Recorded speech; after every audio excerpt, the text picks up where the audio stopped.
Coming up on Hobbies, Crafts, and Collectibles today, we have a great show. As you can see, we have some interesting things to talk about, but first we're going to talk to Dan Riebel of Charleston about his acrylic painting, and then we'll talk to Kit Maurice of Charleston about her wonderful folk art collection, which you're seeing some of right here.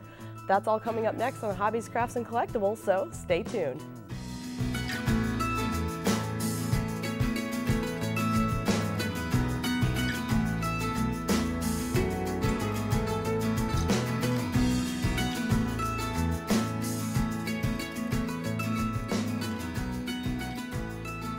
I'm here with Dan Riebel now from Charleston. Dan, thanks for joining us. Oh, I'm glad to be here. Thanks for having me. And Dan is, as you can kind of see around us here, an acrylic painter. So how long have you been doing that, Dan? I've only been painting for about 2 years. Just magically picked it up one day when a friend invited us to come over on a Sunday. And actually I was taking my wife over so she could paint because she'd done some paintings. Okay. And they put a canvas in front of me and I just started painting, and I just found something in me that I didn't know was there. So it was just kind of a natural thing, huh? It wasn't like someone taught you and then you went and meticulously did it? No, they just put some brushes and paints in front of me and said, put on there whatever you think. And I painted this kind of weird little almost planet thing with some cones on it, and that was the start of it. And is that kind of the theme of your work? Is it all things that come from your mind? Yes. I don't go off of photographs or anything like that. I mean, I've painted a couple pieces. I love Monet. I've painted a couple pieces in his style and done similar pieces just to try to do that style of work. But what I do, it's just in my head. I look at the canvas and I say, okay, I want this and I want this color, let's go. Okay, so it's just kind of whatever comes out. Whatever comes out. I kind of like that, Dan. I like that it's just, you do what you feel like doing. That's right, and every day will be different. I might get through a piece and then all of a sudden think, oh, I should have done this, and I'll start another piece. Okay, so you don't go back over that one, huh? You leave it as is? No. Okay, and what's your favorite part about painting as you've kind of gotten into this over the last couple of years? Well, there's really two parts that I love. The creation and seeing what comes about on the canvas is so great. I paint for the feeling that the painting gives. I don't do detail work. I don't care about the little tiny details or that it's this building or that building. I want a feeling to come from it. And when I look at it and I feel like, wow, that's really saying something, and I feel good about that, that's wonderful. And then the other side of it is if I have a piece displayed and they walk in and they look at it and they stare at it and they go, wow, that makes me feel good, because I've heard that many times. Sure. That is the accomplishment that's best of all. Okay, so a little bit more about evoking feeling and kind of getting people interested in what you've got there. Exactly. Whatever attracts your attention, right? Exactly. Okay, well, what kind of techniques do you use? Are you pretty much standard, or are there certain things that you like to do? Well, my technique is pretty much on, I guess you'd say, an abstract style. Okay. I start with just basic colors. I do my background first, and then I work forward. Okay. Is that pretty typical of an artist, or is that just the way you do it? I think that's pretty typical. Most artists will work in a certain order, front to back or back to front. But I like working from the back to front. That way, when I'm putting something over the top, even if there's something there I didn't want to be there, I cover it up. So I don't have to worry about, well, I put this branch here and I have to cut in color here. Okay. It's not a problem. Right. So you just start in the back and then you move up to the smaller things. Right. In the front. Okay. Like when I'm doing my sunsets, I do a lot of sunsets. I'll start with the sun and I'll start with the colors and I'll start blending off of that and do the other colors, the darker colors toward the outsides. Okay. And then I'll put in my foreground, my mountains or whatever. Sure, and is that kind of like what we've got going on behind me over here? Right, like that one there. Step over so they can see this piece here. But yeah, you've got the colors. I started with the yellow in the back. Okay. And then I blended the top, and then I decided I wanted the mountains in the front, and I just started going from the back to the front. Okay. And so, you know, and you were telling me before we came on here about how it's about what people see in it, right? It's not necessarily about, you know, what you're putting there. So that's how correct. does that work for you? I've had, in a lot of my big pieces, especially my abstract pieces, I'll do a piece and I'll see something there. And I think, hey, that came out really neat. In fact, this piece is one that's kind of like that. Okay. Some people see a pool there. Okay. But when I first did it, In this area here, I kind of saw a beak and the eye of a bird. Okay. Okay, so what I see is not necessarily what someone else sees, and it's so neat to find out what someone else sees in the painting. Okay. I'll have one painting and they'll see 3 or 4 different things, and especially in the abstract work. Okay, and you said you like to paint bigger things. Is Oh, that I love correct? to paint you big. Like big canvas. You give me a 36 by 48 canvas and I'm happy. I feel really constrained doing smaller pieces. Okay. I've done a lot of 11 by 14s and such smaller pieces, but a lot of those were done just when I was working on my blending techniques, because I do a lot of blending and started learning blending colors and how it came out and how much to use and the hatching to get the blend of the colors.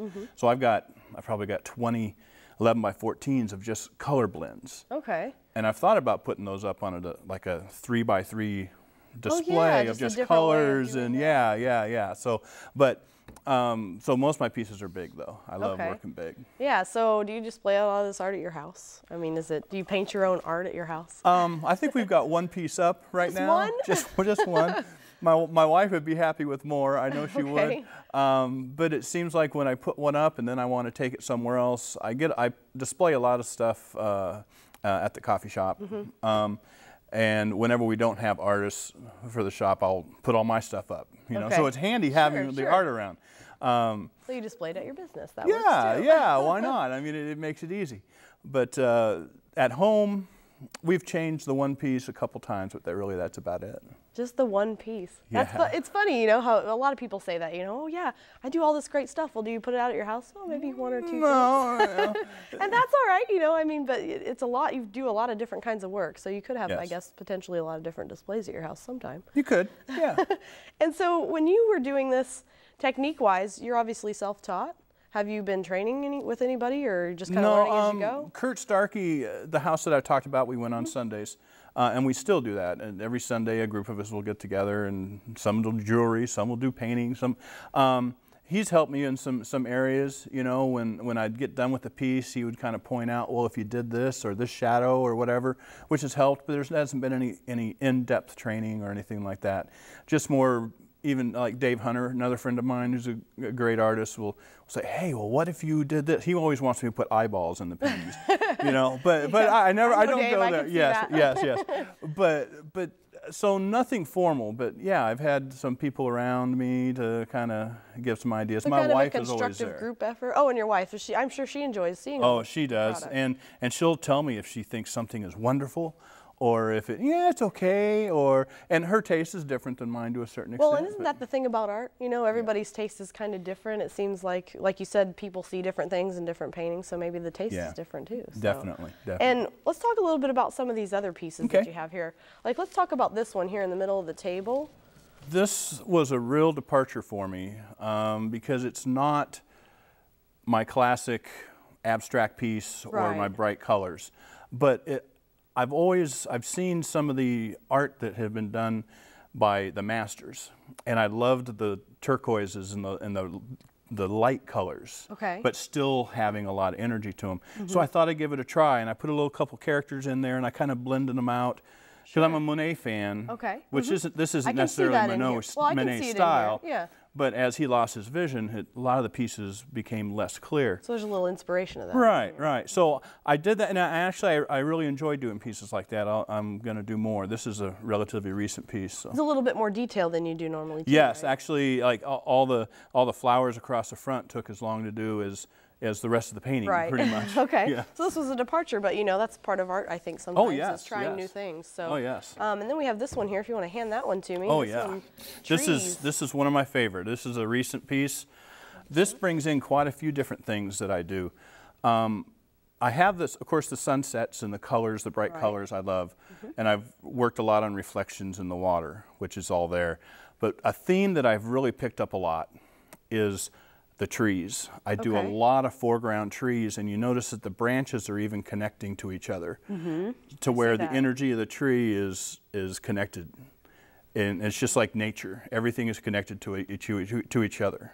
You know? So that's what it represents for you. Yes, it does. The sharing of life and energy. A lot more than just simple trees then. That's the great thing about art. A lot more than simple trees, right. That is the great thing about art. And some people see that, and some people it's explained to, and then they see it. But yeah, I just love the color and the depth, the range of colors that this one brought to us. And it has that, like you said, the sunsets that you love so much in there, so it includes all your favorite things. But, yes. And are these the tools that you use when you are painting? Yes, this is. I love that big brush. I think I could actually paint with something like that. I'm not a talented painter. You can get a lot of paint. You can get a lot of paint on this. This is even called the big bad brush.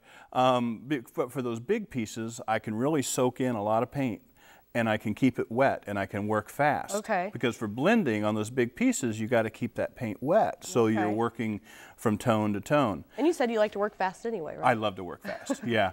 Yeah, you said that. You know, we were talking about that tree painting. Right. That didn't take months. No, that was 3 hours. Okay. On a Sunday afternoon over at Kurt's, you know, and then I did another one after that. So, but I'll do a lot of my big backgrounds with something like this. Okay. And then I love angled brushes. Okay. They're cut at an angle, because I can go in a painting, and I can actually cut a sharp line. Okay. Because as this folds back, it'll give you a nice line. So I'll do all my backgrounds, and like on the one with the mountains, I'll use that tip and I'll just put the shapes of the mountain that I want. Sure. And then I'll start filling in. And then if I need to go a little more detailed, I go a little smaller, and I've got ones that are 1/4 inch wide that I'll go through and do, you know, little marks and things. But the angle brushes, between these three and a small 1/2 inch angle brush, is probably gets all your work done just about. 85%. Okay, okay. And so is that the kind of thing, you know, that someone maybe that's even never painted could go to a hobby store and buy? Oh, sure. Brushes like that? Sure. They'll have sets, you know, of 3 or 4 of the most common styles of brushes. And then you just have to play with it depending on the style you're wanting to do. Figure out which ones you like. And the bristles are different, you know, they'll act different for you. Right. And every person paints different. How much pressure they use, if they're wispy with their brush, or, you know, so you have to play around with it, but you can pick up a basic set real inexpensively. Sure, okay. Yeah. And what would you say to someone that's maybe thinking about getting into painting, maybe he's never done it before? Don't hesitate. Just get some paint, get a couple canvases, start out small if you want. I started out relatively big even, but go ahead and do it. All it is paint on a canvas. If you don't like what you did, you can white over the whole thing and do it again. That's the beauty about paint, I think, you know, and it's, if you mess up, it's okay. That's part of art. That's right. Sometimes the mess ups are the best things, I've heard. Exactly, exactly. In fact, some of the abstract, when I started doing abstract, all of a sudden they didn't come out the way I wanted, and I'd go and get a drink out of the kitchen, and I'd walk back in, and as I'm walking in, I'm going, oh, wow. That's not so bad. Right, absolutely. Yeah, a little highlight here, and it's going to be just fine. Yeah, well, great. Well, Dan, we certainly thank you for coming on the show today and for sharing your work with us. Oh, I appreciate you having me here with you. Thank you. Thank you.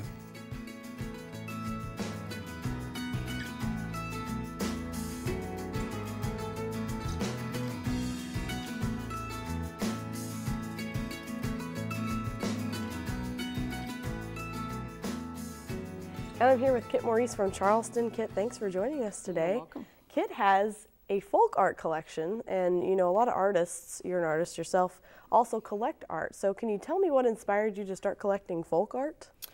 You know, I guess it goes back to probably childhood memories and things we had in our house.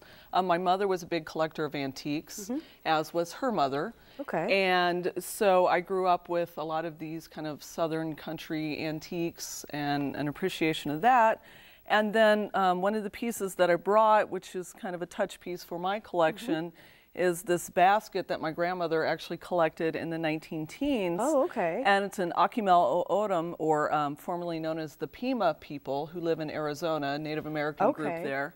And they make these beautiful geometric baskets. Okay, yeah, that's really nice. And so, and it's a coil basket. But my grandmother, again, had collected that in the 19-teens. And then my mother had it for years and years in her office. And then when I got a bit older and I started taking art history classes, and I actually took a class in Native American art history and started learning about baskets and saw this very distinctive rim wrap, I realized that that was a Akimel O'odham basket. And so I asked Mother if it was okay if I liberated it from her office, and she allowed me to. I like that term, liberation. So that was kind of, again, a touch piece. So that was kind of one of the starters, maybe. It was. Midway along the way, but it's something, I've just always appreciated in my mother's house, and then fortunately, it's now in my house. Okay, so that's really a collector's piece passed down through the generations. Yes. So. Well, and it's not just Native American folk art that you collect, right? That's correct. It's all different kinds. Tell us a little bit about the different kinds that are here. We'll talk about specific pieces more in a second. Well, I do have quite a few different American folk art pieces, and I have a lot of Mexican folk art pieces, and also some Haitian folk art pieces, and a few other things from throughout Latin America and the Caribbean, but kind of Mexico and Haiti would be more of a central focus. Okay, and do you actually kind of work that I have. Travel to these places to collect these things, or how do you get them? Most of them, sadly, I haven't collected them directly from the artists, but I do travel to Austin, Texas somewhat frequently. I have a sister down there, and there are a lot of galleries, and of course Mexican folk art is very popular in that region. And I also just, through the years of working at the museum, and I get to know other people with museums and galleries, and so there's kind of a network of people out there that I know who has good stuff. Sure, so once you've identified those people, you can go back to them for more. So, right, okay. yes. And what's kind of your criteria as a collector of folk art? What do you look for when you go out and want a piece? You know, that's a good question. There are certain artists who I collect specifically. Examples of that would be the Aguilar family, and I have a few examples right up there which we can talk about. Okay. Yeah. For example, this is a piece by Josefina Aguilar. She's the matriarch of the family, and she's been making, they're from Oaxaca, Mexico, the state of Oaxaca. Oh, okay. And of course, Oaxaca is really known as a craft center in Mexico. And so she makes these ceramic pieces. This particular one is a portrayal of Frida Kahlo, the Mexican painter. I thought so. It looked who was married a lot to like that. Diego I wonder. Rivera. Yeah. Okay. There's actually a whole series of Frida Kahlos that they have done. And then this is another Josefina Aguilar piece. And I thought this one was charming in that Josefina is very religious, and she, this is kind of a morality tale about the evils of smoking and drinking. I see that, yeah. So hence we have the little devils here. And I think colorful too. That's something that does attract me to this work is the color, but just the whimsy, the sense of whimsy about it is really fun. This is one other Mexican ceramic piece. This is not Aguilar family. This is actually an Alfonso Castillo. And another Day of the Dead piece. I do have quite a few pieces that are inspired by Day of the Dead. That's El Dia de los Muertos in Mexico, correct? Right. And so this is a portrayal of a little calavera or skull with the altar, the offering that the ofrenda that they would build for the spirits or the people. And very common, it seems. And what would you say qualifies the things you collect as folk art? What makes that a category of art? That's a great question, and it's also a controversial one. I'm sure. You know, some of these pieces very neatly fit into this folk art category in that it's passed down through generations. It has a function within the culture, but these days, with the art world being, pretty much international, many of these artists have gotten savvy to creating pieces for the collector's market. So they might not have that traditional function within the culture, but that's certainly where it comes out of. The Aguilar family, again, is a great example of that. These are just pure expressions of their own aesthetic. And so is it something that, when I think of folk art, I think of more of handmade. Is that kind of?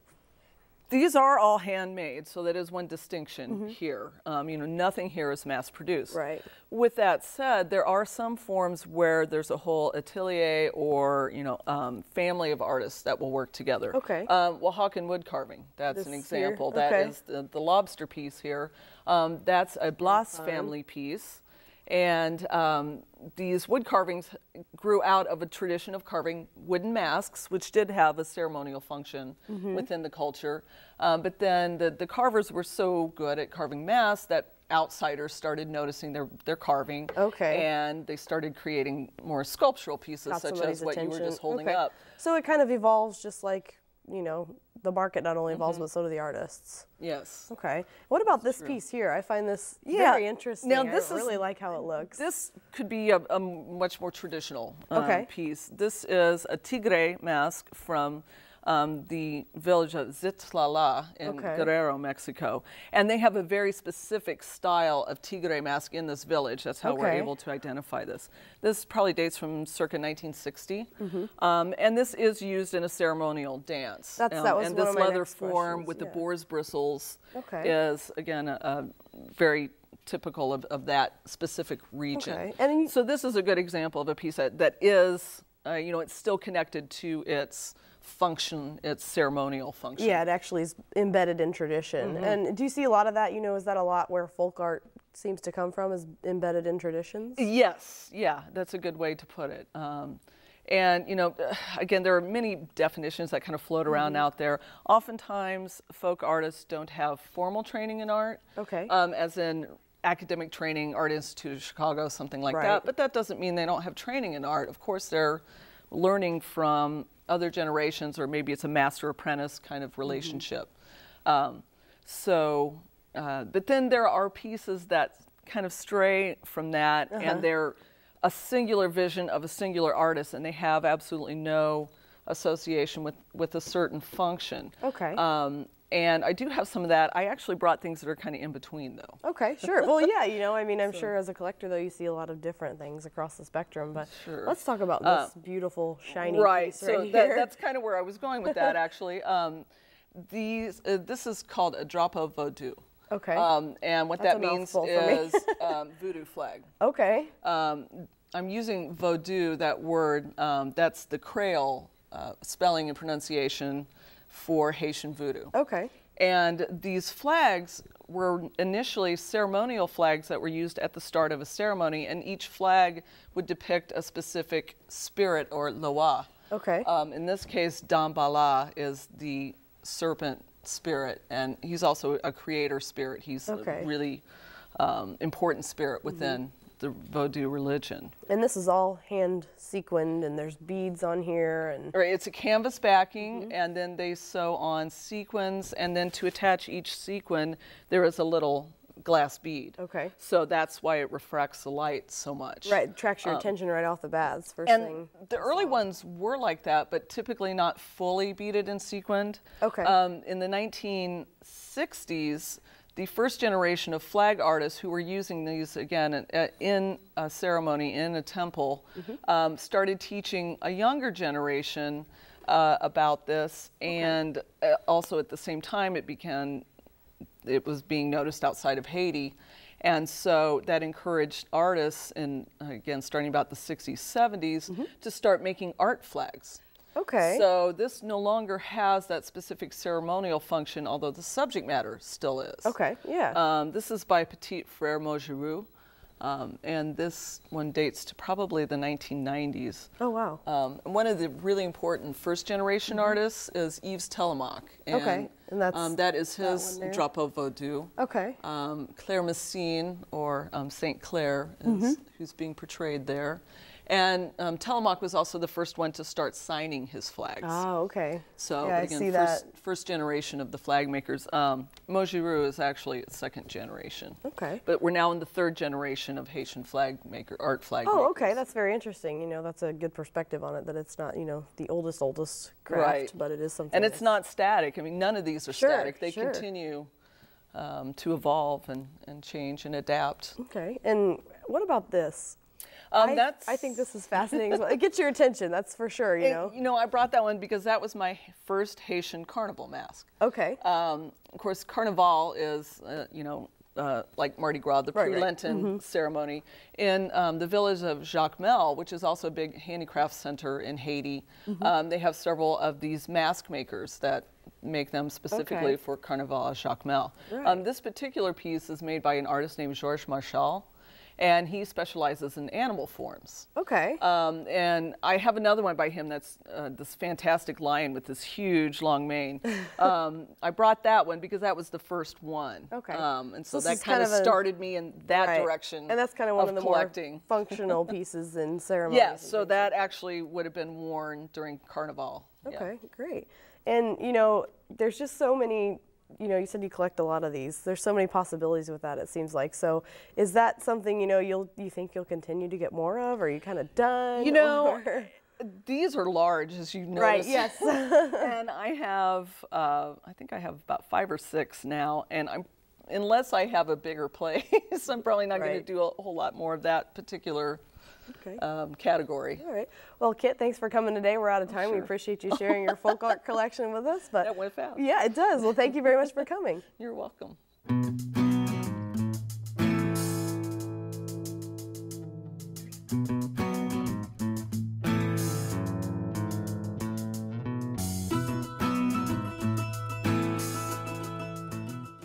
Thanks for watching Hobbies, Crafts, and Collectibles today. If you know someone that has an interesting hobby, craft, or collectible, we'd love to hear from you, so give us a call, email us, or just let us know about them. Thanks for watching today.